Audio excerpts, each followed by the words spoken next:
അസ്സലാമു അലൈക്കും വറഹ്മത്തുള്ളാഹി തആല വബറകാതുഹു. കേരള മുസ്ലിങ്ങൾക്കിടയിൽ ഏറ്റവും കൂടുതൽ ജനപിന്തുണ ആർജിച്ചിട്ടുള്ള ഒരു മതസംഘടനയാണ് സമസ്ത കേരള ജമിയത്തുൽ ഉലമ. വ്യക്തിഗതമായ നേതൃത്വത്തിൽ നിന്നും സംഘടിത നേതൃത്വത്തിലേക്കുള്ള ഒരു മൗലികമായ മാറ്റം ഉണ്ടായത് 1921 ശേഷമുള്ള കാലഘട്ടത്തിലാണ്. ഈ പാശ്ചാത്യ നടപുരീതികളിലുള്ള ആധുനിക ശ്രമങ്ങൾക്ക് വേഗം കൂട്ടുന്നതും മുഹമ്മദ് ഇബ്നു അബ്ദുൽ വഹാബിൻ്റെ ന്യൂനത ആശയങ്ങളും റഷീദി റിളയുടെ സലഫിസവും മുഹമ്മദ് അബ്ദുവിൻ്റെ ഇസ്ലാമിക ആധുനികതയും ജമാലുദ്ദീൻ അഫ്ഗാനിയുടെ പാൻ ഇസ്ലാമിസവും ഉത്തരേന്ത്യയിലെ ത്വരീഖ മുജാഹിദീന് പോലുള്ള നവചിന്താധാരകളും കേരള മുസ്ലിങ്ങൾക്കിടയിൽ പടർന്നു പിടിക്കുന്നതും ഈ പണ്ഡിതന്മാരെ അലോസരപ്പെടുത്തിക്കൊണ്ടിരുന്നു. സീതി സാഹിബ്, കെ.എം. മൗലവി, ഇ.കെ. മൗലവി തുടങ്ങിയ നേതാക്കളുടെ കീഴിൽ 1922 തിരുക്കൊച്ചി സംസ്ഥാനത്തെ കൊടുങ്ങല്ലൂരിൽ രൂപീകൃതമായ കേരള മുസ്ലിം ഐക്യസംഘത്തിലൂടെയാണ് ആദ്യമായി പുതിയ വാദഗതികൾ പുറത്തുവരാൻ തുടങ്ങിയത്. സംസ്ഥാനത്ത് അങ്ങിങ്ങായി ചിന്നിച്ചിതറിക്കിടക്കുന്ന നവോത്ഥാന പ്രവർത്തകരെ ഏകോപിക്കാൻ ഈ സംഘടന യത്നിച്ചു. പിന്നീട് ഇവർ 1924 ആലുവയിൽ നടന്ന ഒരു ദ്വിദിന സമ്മേളനത്തിൽ വെച്ച് കേരള ജമിയത്തുൽ ഉലമ എന്ന പേരിൽ ഒരു പണ്ഡിത സംഘടന രൂപീകരിച്ചു. ഈ ദ്വിദിന സമ്മേളനത്തിൽ ഒരുപാട് പണ്ഡിതന്മാർ പ്രത്യേകം ക്ഷണിതാക്കളായിരുന്നു. എന്നാൽ കേരളത്തിലെ യാഥാസ്ഥിക പണ്ഡിതന്മാർ ഈ കേരള ജമിയത്തുൽ ഉലമയെ എതിർക്കാൻ വന്നില്ല എന്നത് ഒരു പച്ചയായ സത്യമാണ്. നവോത്ഥാന പ്രവർത്തകർ ഇത് അവർക്കുള്ള അവസരമായി കണ്ട് ഈ വേദികളിലൊക്കെ അവരുടെ ആശയങ്ങൾ പങ്കിട്ടു. നിരവധി ഇസ്ലാമിക ആചാരാനുഷ്ഠാനങ്ങളെ ഇവർ ശിർക്കും ബിദ്അത്തുമായി പ്രഖ്യാപിക്കുകയും നൂറ്റാണ്ടുകൾ പഴക്കമുള്ള കേരളീയ മുസ്ലിം പാരമ്പര്യത്തെ ഇവർ അനിസ്ലാമികമായും വ്യതിയാനങ്ങളായും ചിത്രീകരിക്കുകയും ചെയ്തു. ഇത്തരമൊരവസ്ഥയിൽ കേരള മുസ്ലിം പാരമ്പര്യത്തെ സംരക്ഷിച്ചു നിർത്തൽ നിർബന്ധമാണ് എന്നും അതുപോലെ തന്നെ പുത്തന ആശയർക്കെതിരെ സന്ധിയില്ല സമരം പ്രഖ്യാപിക്കേണ്ടതിൻ്റെയും അനിവാര്യത ഇവിടുത്തെ പണ്ഡിതന്മാർക്ക് ബോധ്യപ്പെട്ടു.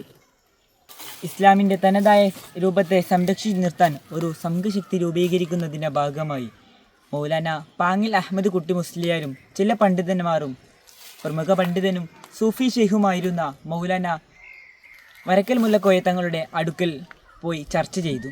അതിനെ തുടർന്ന് 1925 കോഴിക്കോട് വലിയ ജുമാ മസ്ജിദിൽ വെച്ച് നടന്ന ഒരു സമ്മേളനത്തിൽ പ്രമുഖ പണ്ഡിതന്മാരുടെയും സമുദായ നേതാക്കളുടെയും കുറേ ചർച്ചയ്ക്ക് ശേഷം ഒരു പണ്ഡിത സഭ രൂപീകരിച്ചു.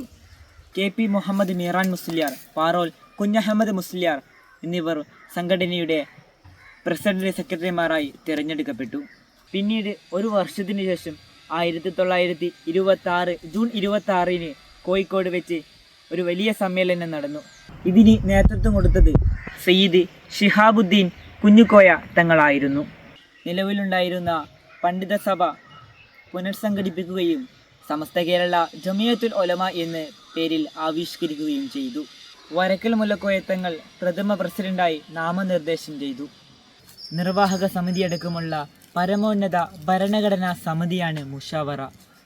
ഇസ്ലാമിനെ കുറിച്ചുള്ള അവഗാഹം, അതുപോലെ തന്നെ മതപരമായ സൂക്ഷ്മത, വിശ്വാസത, അർപ്പണബോധം തുടങ്ങിയ അതാതുകാലത്തെ 40 പണ്ഡിതന്മാരെ അടങ്ങിയിട്ടുള്ളതാണ് മുഷാവറ. സമസ്തയുടെ ആദ്യത്തെ പ്രസിഡന്റായത് വരക്കൽ മുല്ലക്കോയ തങ്ങളായിരുന്നു. അവരുടെ ശേഷം പാങ്ങിൽ അഹമ്മദ് കുട്ടി മുസ്ലിയാരും, അവരുടെ ശേഷം മൗലാന അബ്ദുൽ ബാരി മുസ്ലിയാറും, അവരുടെ ശേഷം സദഖത്തുള്ള മുസ്ലിയാറും, അവരുടെ ശേഷം അഹമ്മദ് മുസ്ലിയാറും, അവരുടെ ശേഷം താജുൽ ഉലമ ഉള്ളാളത്തങ്ങളും, അവരുടെ ശേഷം എം.എ. അബ്ദുൽ ഖാദർ മുസ്ലിയാറും, അവരുടെ ശേഷം ഇപ്പോൾ സമസ്തയുടെ പ്രസിഡന്റായിട്ടുള്ളത് ഈ സുലൈമാൻ മുസ്ലിയാറുമാണ്. സമസ്തയുടെ പ്രസിഡന്റ് സ്ഥാനം ഇവരൊക്കെയാണ് അലങ്കരിച്ചിട്ടുള്ളത്.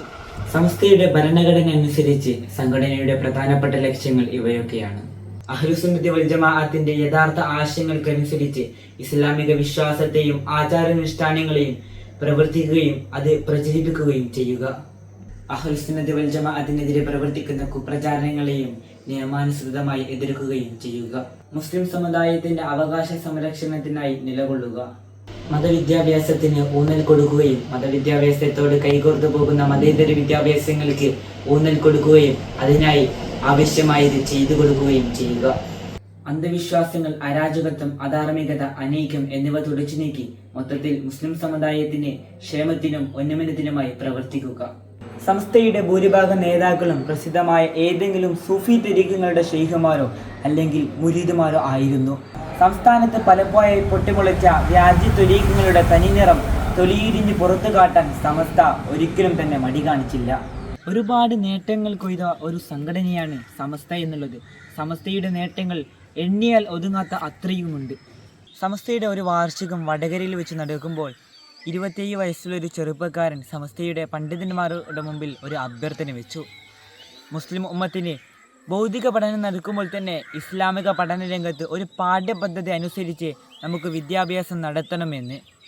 അത് ചർച്ച ചെയ്യുകയും MA ഉസ്താദ് അൽ ബയാൻ മാസികയിൽ അത് തുറൽ ലേഖനം എഴുതുകയും ചെയ്തു. അന്നത്തെ സമസ്തയുടെ ജനറൽ സെക്രട്ടറി ആയിരുന്ന പറവണ്ണ മൊയ്തീൻകുട്ടി മുസ്ലിയാറുടെ മഹാനവറുകളുടെ നേതൃത്വത്തിൽ ഒരു സബ് കമ്മിറ്റി രൂപീകരിക്കുകയും ആ സബ് കമ്മിറ്റിയാണ് പിന്നീട് ബഹുമാനപ്പെട്ട മൗലാന അബ്ദുൽ ബാരി തങ്ങളുടെ വീട്ടിൽ വെച്ച് നടന്നിരുന്ന ദർസ് ഹാളിൽ യോഗം ചേർന്ന് സമസ്ത കേരള വിദ്യാഭ്യാസ ബോർഡിന് ശരിയായ കമ്മിറ്റി രൂപീകരിച്ചിട്ടുള്ളത്. ആദ്യത്തെ വിദ്യാഭ്യാസ ബോർഡ് നമ്മുടെ പ്രവർത്തകർക്കും നേതാക്കൾക്കും കൂറുള്ളതും രണ്ടാമത്തേത് നമ്മുടെ സ്വന്തവുമാണ്. ഞാൻ അങ്ങനെ പറയാനുള്ള കാരണം 1989 കാലങ്ങളിൽ സമസ്തയിൽ ബിദ്അത്തുകാരുമായി ഇടപഴകുന്നതിൽ ചെറിയ വാക്കുതർക്കങ്ങൾ ഉണ്ടാവുകയും സമസ്ത രണ്ടായി പിളരുകയും ചെയ്തിരുന്നു. രണ്ട് സമസ്തകൾക്കും കീഴിൽ 25,000-ലധികം മദ്രസകൾ ലോകത്തിൻ്റെ നാനാഭാഗങ്ങളിലുമായി പ്രവർത്തിക്കുന്നുണ്ട്. ഇത് സമസ്തയുടെ ഏറ്റവും വലിയ ഒരു പ്രവർത്തനം തന്നെയാണ്. മറ്റൊന്ന് അതിനോട് ചുവട് പിടിച്ചുകൊണ്ടുള്ള ഒന്ന് തന്നെയാണ് 1975 ജാമിയ സാദിയയും അതുപോലെ തന്നെ 1978 മർക്കസു സഖാഫത്ത് സുന്നിയെയും.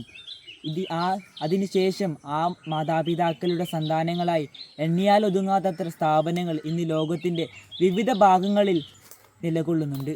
മതബൗദ്ധിക സമന്വയ വിദ്യാഭ്യാസത്തിൻ്റെ പ്രവർത്തനവുമായി ഉണ്ടായതെല്ലാം സമസ്ത കേരള ജമിയത്തുൽ ഉലമയുടെ പണ്ഡിതന്മാരുടെയും പ്രവർത്തനത്തിൻ്റെ ഫലം തന്നെയാണ്.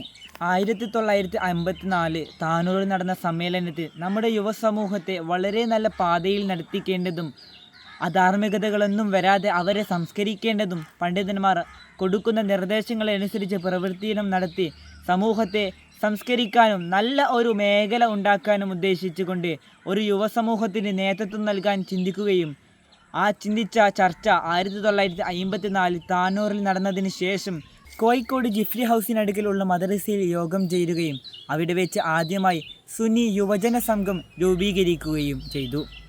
കക്കാട് വെച്ച് നടന്ന 20ാം സമ്മേളനത്തിലാണ് SYSന് അംഗീകാരം ലഭിക്കുന്നത്.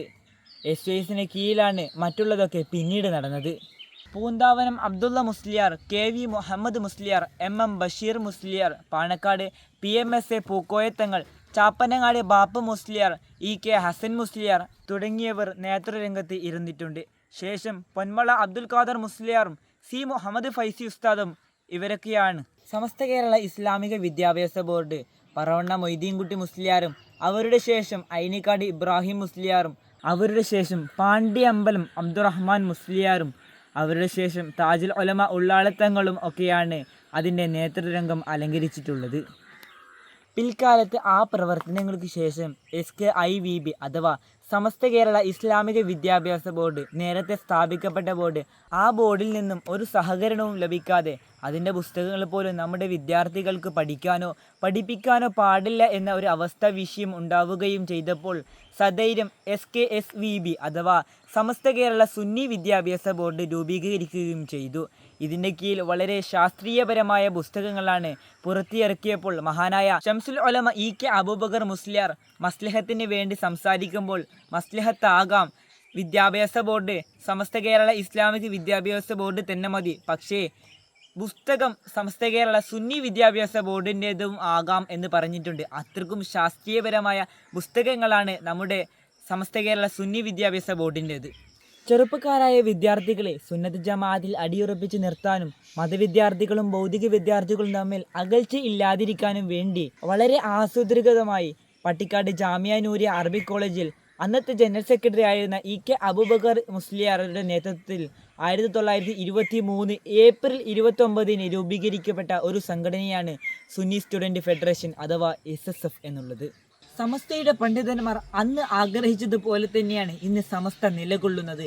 വിദഅത്തുകാരിൽ നിന്നുള്ള ഒരു മറ തന്നെയാണ് ഇന്ന് സമസ്ത.